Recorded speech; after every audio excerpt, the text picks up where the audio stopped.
அடுத்த படங்களில் வாய்ப்பு கிடைச்சா கண்டிப்பாக நடிப்போம். கடுக்கு ஆல்ரெடி சொல்லியிருந்தேன். இந்த திருநெல்வேலி பாஷையில அல்வா கொடுத்துட்டாங்கன்னு சொல்ற மாதிரி எங்க ஈரோடு சைடில் கடுக்கா கொடுத்துட்டாங்கன்னு சொல்லுவாங்க. கடுக்கன் காது குத்திட்டாங்க அப்படிங்கிறது அந்த மாதிரி அப்படியே கடுக்கா கொடுத்துட்டாங்க அப்படின்னு வருது.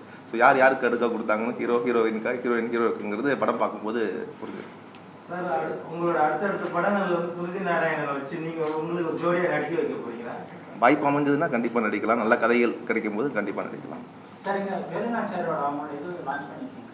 அவங்க வந்து ஒரு வீரம் வந்து இவங்க வந்து ஒரு தவறான முறையில வந்து பிரபலமானவங்க. இவங்களை வச்சு அவங்க நீங்க இது பண்றதுனால அவங்களை அவமதிக்கிறது தான் உங்களுக்கு தெரியும். சார், நீங்கள் தவறான முறையில் நீங்கள் எதை சொல்கிறீங்கன்னு தெரில. பட் ஆனால் இது வந்து ஒரு பெண்ணியம் சார்ந்த திரைப்படம். அதை அவங்க சப்போர்ட் பண்ணணும்னு வந்து எனக்கு பெரிய விஷயம். ஆக்சுவலாக தமிழ்நாடு நம்ம ஓப்பனாக சொல்லணும்னா நம்ம பெண்களை எந்த அளவுக்கு உயர்வாக நினைக்கிறோமோ அந்த அளவுக்கு தான் நம்மளோட பண்பாடு வெளியே தெரியும். ஆக்சுவலாக அது தமிழர்களோட பண்பாடு எப்பயுமே.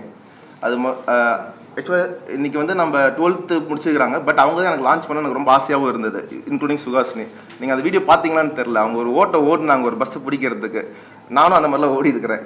நம்மளமா இருக்கிறவங்க கண்டிப்பாக அவங்களுக்கு ஒரு நம்பிக்கை கொடுக்கணும் தான் எல்லாமே பண்ணிட்டு இருக்கிறோம். எல்லாத்துக்குமே ஒரு ஆதரவு குரல் கடுக்கா திரைப்படம் கொடுக்கும். அவங்க லான்ச் பண்ணுறதை நாங்கள் வரவேற்கிறோம் சார். ஆனால் இவங்க மேடம் வந்து அதை லான்ச் பண்ணுறது இவங்க அவமதிக்கிறது தான் எங்களுக்கு இல்லை நம்ம நீங்கள் எப்பயுமே அப்படி நினைக்கக்கூடாது.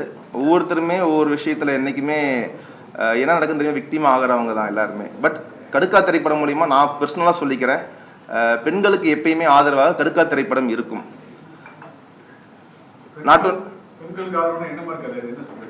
சார், இது ஒரு ட்ரெய்லர் லான்ச் ஆகும்போது உங்களுக்கே புரிஞ்சிடும். இது ஒரு பெண்ணியம் சார்ந்த திரைப்படம். லாஸ்ட் டைமே நம்ம பெரியார் ஒரு போஸ்டர் வச்சு தான் நம்ம பிளான் பண்ணி லான்ச் பண்ணியிருந்தோம். சுபா சார், அம்மா கிருஷ்ணன், சிவா சார்லாம் வந்திருந்தாங்க. அதுதான் எங்கள் படத்தோட மெயின் கோரே. அது ஏன்னா ஃபுல் அண்ட் ஃபுல் காமெடி படம், சுவாரஸ்யமான காமெடி கலாட்டா படம். இது ஒரு அட்டக்கத்தி கலவாணி பேட்டர்னில் இருக்கும் படம் ஃபுல்லாக. ஸோ ஆல்ரெடி படம் பார்த்தவங்களாம் சொல்லிட்டு போயிருந்தாங்க லாஸ்ட் ப்ரெஸ் மீட்லலாம். கண்டிப்பாக ப்ரெஷ் ஷோ கண்டிப்பாக போடப்படும். அந்த டைமில் நீங்களே உங்களுக்கே புரிஞ்சிடும் எந்த அளவுக்கு இது படம் ஹிட் ஆகும் அப்படிங்கிறது உங்களுக்கும் தெரிஞ்சிடும்.